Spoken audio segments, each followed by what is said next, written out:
Yo Mina, les gars, aujourd'hui critique ciné, on a vu le film Some Help. Bon alors, c'est un oui. Après un crash d'avion, Linda Lindell, une employée discrète mais compétente, et Bradley Preston, son patron toxique et arrogant, se retrouvent seuls sur une île déserte. Rapidement, la survie devient presque secondaire. Le vrai défi, c'est un duel psychologique où les rôles de dominant et dominé s'inversent.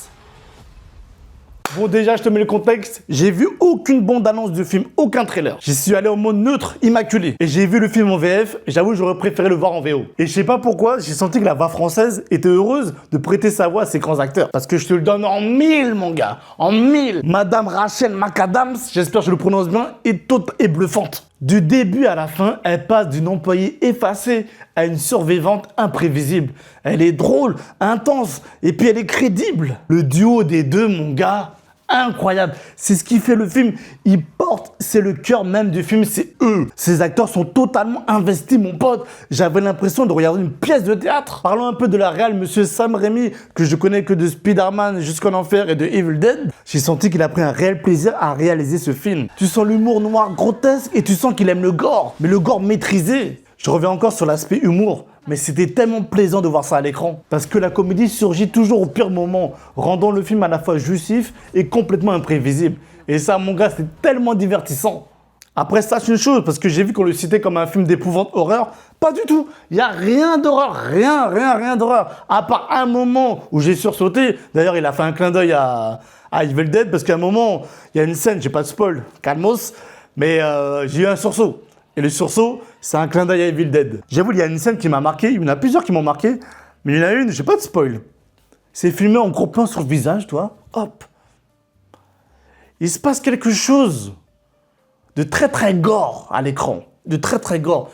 Mais tu le sous-entends avec le bruitage. Et c'est ça que j'aime dans le cinéma. Juste des fois, tu as des scènes qui sous-entendent des choses, mais tu es impliqué dans la scène. Après, le film a des points faibles.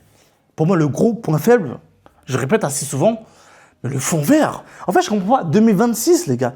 2026, faites-moi des films avec des effets spéciaux plus calibrés que ça. C'était là, tu regardes, tu fais en mode, ah ouais, on voit le fond vert, le fond bleu, t'es plus dans le film. Après, je pense qu'il y en aura beaucoup qui vont penser que le film est un peu what the fuck.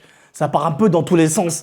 Moi, personnellement, j'aime le côté un peu Tarantino, j'ai envie de dire. Ça part dans tous les sens, mais c'est tellement assumé. Tu sens que c'est assumé de A à Z jusqu'à la fin. D'ailleurs, il y a le plot twist à la fin. Il y a un regard sur caméra, plus un clin d'œil. Ceux qui ont vu le film comprendront.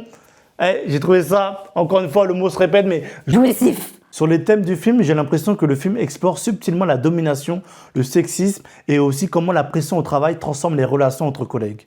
En fait, en une phrase, le film, ce qu'il nous montre, c'est que quand les statues tombent, il ne reste que l'humain. Après, si je prends du recul, je me dois d'être honnête. Pour moi, à titre personnel, attention, pour moi, ce n'est pas un chef-d'œuvre. C'est un bon divertissement. Bon voilà mon gars, c'était la petite vidéo critique ciné de ce film de Sam Raimi, ce huis clos que j'ai trouvé sensationnel. N'hésite pas à me dire si tu vas aller voir le film au cinéma, est-ce que tu vas dépenser ton argent ou économiser, est-ce que tu as compris ce que je voulais te dire. Mon gars, je t'envoie du love à toi et à tout ce que tu aimes mon gars. Et puis nous, on se dit à la prochaine. Ciao!